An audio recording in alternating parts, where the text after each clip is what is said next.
today I'm gonna make a video on 5 different types of eyeliner set. So for that I'm gonna use this on color liquid eyeliner. It's Oliflame from Oliflame. Yeah, I'm gonna use this. So with this I'm gonna make different set. Like I'm gonna do only 5. So it's a common set, so I like everyone used to do. So today I'm gonna show you all. So let's start it. ꯑꯍꯥꯟꯕ ꯁꯦꯞꯁꯤꯗꯤ simple ꯁꯦꯞ ꯀꯧꯋꯦ ꯑꯗꯣ simple ꯁꯦꯞꯁꯦ ꯌꯥꯝ ꯆꯝꯅ ꯑꯗꯨꯝ line ꯑꯃꯈꯛ ꯆꯤꯡꯗꯣꯏꯅꯦꯕꯀꯣ ꯑꯗꯣ ꯅꯣꯏꯅ ꯍꯩꯖꯕ ꯃꯑꯣꯡ ꯑꯗꯨꯝ ꯇꯧꯕꯤꯌꯣ ꯁꯣꯝ ꯁꯥꯏꯗꯇꯒꯤ ꯍꯧꯒꯦꯔꯥ ꯁꯣꯝ ꯁꯥꯏꯗꯇꯒꯤ ꯍꯧꯒꯦꯔꯥ ꯑꯗꯨꯝ ꯍꯧꯕꯤꯌꯣ ꯑꯗꯣ ꯑꯩꯒꯤ ꯑꯣꯏꯅꯗꯤ ꯁꯣꯝ ꯁꯥꯏꯗꯇꯒꯤ ꯍꯧꯒꯦ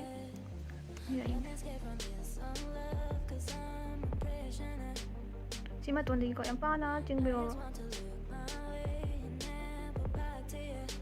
ꯁꯤ ꯃꯇꯣꯟꯗꯒꯤ ꯄꯥꯅ ꯆꯤꯡꯉꯒ ꯁꯥꯏꯕꯧ ꯆꯤꯡꯕꯤꯌꯣ ꯌꯥꯝ ꯆꯝꯕ ꯀꯩꯅꯣꯅꯦ ꯁꯤꯝꯄꯜ ꯁꯦꯞ ꯅꯨꯡꯇꯤꯒꯤ ꯑꯗꯨꯝ ꯌꯦꯛꯄ ꯌꯥꯕ ꯀꯩꯅꯣꯅꯦ ꯁꯦꯞꯅꯦ ꯍꯥꯏꯇꯥꯔꯦ ꯑꯗꯨꯅ ꯁꯤꯝꯄꯜ ꯁꯦꯞ ꯂꯣꯏꯈ꯭ꯔꯦ ꯑꯗꯣ ꯃꯊꯪꯁꯤꯅ ꯗꯕꯜ ꯐ꯭ꯂꯤꯛ ꯁꯦꯞ ꯗꯕꯜ ꯐ꯭ꯂꯤꯛ ꯀꯧꯋꯦ ꯑꯗꯣ ꯉꯁꯥꯏꯒꯤ ꯃꯨꯠꯊꯠꯇ꯭ꯔꯦꯕ ꯑꯗꯣ ꯉꯁꯥꯏ ꯁꯤꯗꯒꯤ ꯁꯤ ꯃꯈꯥꯗ ꯈꯤꯇꯪ ꯊꯥꯇꯛꯅ ꯇꯧꯔꯒ ꯑꯅꯤ ꯊꯣꯛꯅ ꯁꯤꯒꯤ ꯃꯇꯣꯟꯁꯦ ꯑꯅꯤ ꯆꯤꯡꯗꯣꯏꯕ ꯑꯣꯀꯦ खितंग खाना अदुगा सिदा सि मखासिदा खितंग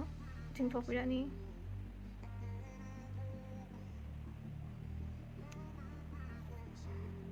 अदुगा स्वाइसिदा खितंग खंबिरागा This is called double flick set.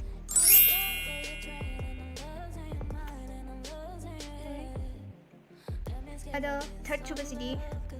drop flick kawai amde si taking aga makha tan bad to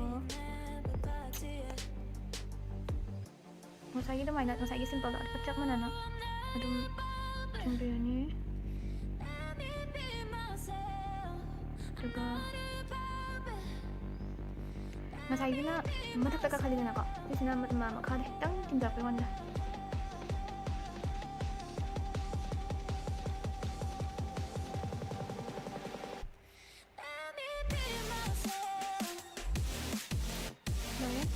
ngасai dun mathak chingkhallaga sigisina makhada haidarapani lore mari subasidi get eye on tawzarage get eye taking khatpiro agi thoni aura adagi straight lobiro adagi gamai makhagi khoi mid mapagi khoi last to dum mapadu bo simbiro straight tadam dua kali matanya matok tuh lagi dan siap logo ya kak indah biru kau mau tunggu kok mau deh sini kan aja yang cut lah kak baik atau kau yang cowok ya kisah ya kok jadi pikirnya tak apa deh jam-jam mana kak तो चावनी कैसे आए चावनी क्या आएगा ना कुछ लोग उसे तंग चिंतों पे देना लोग मतोने तो लगा मसाई दिया सामने जॉइन तो समय वाली था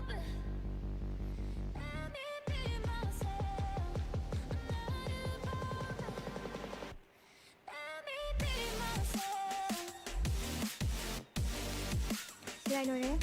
yang lanjut nói hãy mong mình video rồi cái đây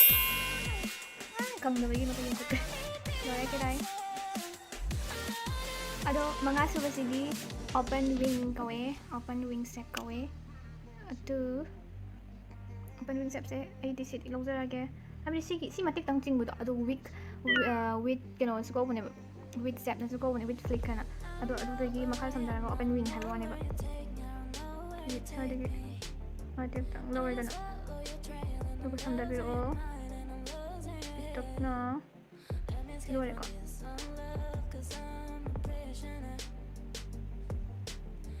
siya wig flick over never sige set siya ina hay na open wing flick over open wing step ko iba dum sina makada wig macam habay wanida sige makada kalabiro matik tang ꯑꯗꯨꯒ ꯃꯈꯥ ꯁꯨꯃꯥꯏꯅ ꯍꯣꯏꯗꯔꯛꯄ ꯀꯥꯟꯗ ꯁꯨꯃꯥꯏꯅꯀꯣ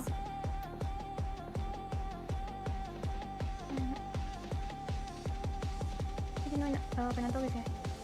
ꯁꯥꯡꯗꯣꯛꯍꯟꯒꯦꯁꯨ ꯌꯥꯏ ꯄꯤꯛꯍꯟꯒꯦꯁꯨ ꯌꯥꯏ ꯁꯤꯁꯦ open wing ꯀꯣ open wing set ꯀꯣ ꯂꯣꯏ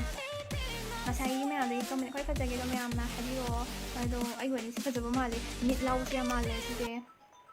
ꯃꯌꯥꯝ ꯚꯤꯗꯤꯑꯣꯁꯦ ꯃꯇꯥꯡꯁꯤ ꯂꯣꯏꯁꯤꯟꯖꯔꯒꯦ ꯑꯗꯣ ꯃꯌꯥꯝ ꯑꯩꯒꯤ ꯚꯤꯗꯤꯑꯣꯁꯦ ꯅꯨꯡꯉꯥꯏꯇꯦ ꯍꯥꯏꯕꯗꯨꯁꯨ ꯀꯃꯦꯟꯗ ꯍꯥꯏꯕꯤꯔꯝꯃꯣ ꯑꯗꯨꯒ ꯑꯩꯅ ꯉꯁꯥꯏ ꯇꯧꯖꯈꯤꯕ ꯃꯉꯥꯗꯣ ꯃꯌꯥꯝꯅ ꯇ꯭ꯔꯥꯏ ꯇꯧꯈ꯭ꯔꯦ ꯅꯠꯇ꯭ꯔꯒ ꯄꯥꯝꯗꯦ ꯀꯔꯝꯕꯅ ꯈ꯭ꯋꯥꯏ ꯐꯖꯗꯦ ꯍꯥꯏꯕꯗꯨꯁꯨ ꯀꯃꯦꯟꯗ ꯍꯥꯏꯕꯤꯔꯝꯃꯣ ꯑꯗꯨꯒ ꯃꯊꯪꯗꯁꯨ ꯃꯌꯥꯝꯅ ꯃꯦꯀꯞꯀꯤ ꯃꯇꯥꯡꯗꯣ ꯇꯧꯍꯟꯅꯤꯡꯕ ꯂꯩꯔꯒꯁꯨ ꯑꯗꯨꯝ ꯍꯥꯏꯕꯤꯔꯛꯑꯣ ꯑꯗꯨꯝ ꯑꯩ ꯉꯝꯃꯒꯗꯤ ꯑꯗꯨꯝ ꯇꯧꯖꯔꯛꯀꯦ ꯑꯗꯨꯒ ꯃꯌꯥꯝꯅ ꯑꯩ ꯚꯤꯗꯤꯑꯣꯁꯦ ꯄꯥꯝꯃꯒꯗꯤ ꯂꯥꯏꯛ ꯑꯃꯗꯤ ꯁꯕꯁꯀ꯭ꯔꯥꯏꯕ ꯇꯧꯕ ꯀꯥꯎꯕꯤꯔꯝꯒꯅꯣ ꯑꯗꯨꯒ ꯑꯩꯅ ꯃꯊꯪꯗ ꯚꯤꯗꯤꯑꯣ ꯊꯥꯒꯠꯂꯛꯄꯗꯁꯨ ꯅꯣꯇꯤꯐꯤꯀꯦꯁꯟ ꯂꯥꯛꯅꯕ ꯕꯦꯜ ꯑꯥꯏꯀꯟꯗꯨꯁꯨ ꯅꯝꯕꯤꯔꯝꯃꯣ ꯑꯗꯣ ꯉꯁꯤꯒꯤ ꯚꯤꯗꯤꯑꯣꯁꯦ ꯃꯇꯥꯡꯁꯤ ꯂꯣꯏꯁꯤꯟꯖꯔꯒꯦ ꯕꯥꯏ ꯒꯥꯏꯁ in my daylight.